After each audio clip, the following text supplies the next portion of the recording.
Salut, c'est Trado, content de vous retrouver pour la mise à jour des zones d'accumulation rationnelle pour l'or et pour l'argent. On va commencer tout de suite par les actualités que j'ai repérées pour vous. Trois actualités, trois articles, un en français, deux en anglais. Le premier très intéressant, comme d'habitude, sous la plume de Nicolas Perrin pour le site L'or et l'argent. Et on retrouve le travail de Ronald Stoffer et Marc Valek sur les travaux eux-mêmes de Pierre Lassonde, les 7 étapes de cycle de vie d'une mine d'or. Vous êtes très nombreux à préférer, du moins diversifier ou préférer acheter des mines d'or plutôt que de l'or. Eh bien, vous avez besoin de lire cet article qui théorise, schématise les cycles de vie d'une mine d'or. Vous avez un lien en dessous de la vidéo pour vous y reporter. Deuxième article que j'ai trouvé pour vous qui est très intéressant. Et je trouve que c'est, passez-moi l'expression, un peu téméraire, voire gonflé de la part de Christopher Wood. Donc c'est pas n'importe qui, hein. Les stratégistes, c'est Jefferies.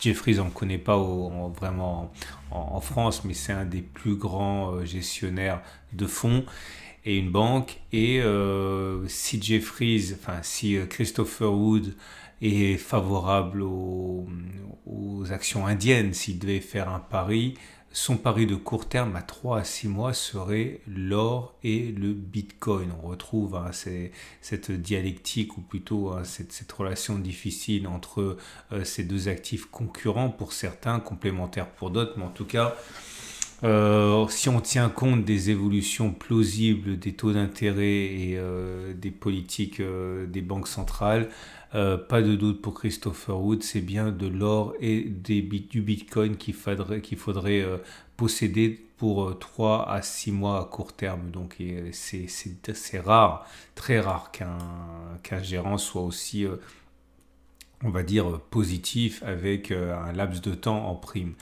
Troisième article que j'ai trouvé pour vous, alors vous allez dire quoi encore? Mais oui, mais malheureusement, il faut, c'est la Chine qui continue, hein. Bon, on le sait, la Chine accumule, enfin la Banque centrale chinoise accumule de l'or, mais on le sait moins, la Chine est le premier producteur d'or mondial et cela ne lui suffit pas. Bien qu'il soit le plus grand producteur d'or mondial, il y a main basse actuellement de l'or du monde, hein, qui est aspiré dans les coffres chinois, à tel point que l'article dit on ne sait absolument pas combien d'or ils ont officiellement. C'est la 5e réserve mondiale d'or en termes de banque centrale. Dans la réalité, beaucoup s'interrogent sur les quantités réelles d'or que la Chine a dans ses coffres, encore une fois, parce que c'est le premier producteur mondial et il n'y a aucune obligation à divulguer ce genre d'informations.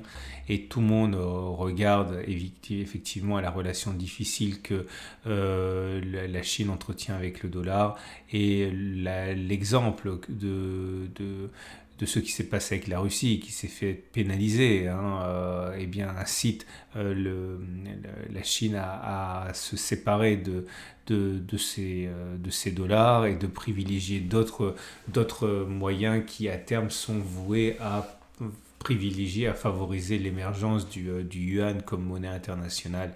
Bref, comprenez, une monnaie assise sur de l'or, adossée à de l'or, hein. C'était le tour des actualités. Vous pouvez retrouver tous ces articles sur mon site, vous avez en dessous de la vidéo. Et on va passer tout de suite aux zones d'accumulation rationnelle. Je vous rappelle que ce format vous est apporté par mon partenaire Au Coffre Veracage. Si vous voulez acheter de l'or, de l'argent, des platinoïdes, eh bien vous avez ici le partenaire dont vous avez besoin. Vous avez un lien également en dessous de la vidéo pour en savoir davantage sur leurs offres. On passe donc à l'or et à l'argent et aux zones d'accumulation rationnelle.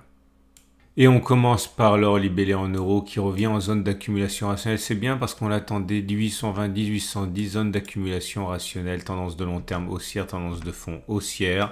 Et bougie Aikinashi négative, il est plus plausible que l'on continue de baisser plutôt que l'on ait fait les plus bas, puisque vous avez des bougies rouges longues sans mèche haute. Pour l'or libellé en dollars, c'est la même chose. La baisse est en cours, mais contrairement à l'or libellé En euros, on n'est pas encore revenu sur zone d'accumulation rationnelle. Il faudrait prendre son mal en patience jusqu'à 19,47, 19,08. Aucune idée si on va y aller ou pas.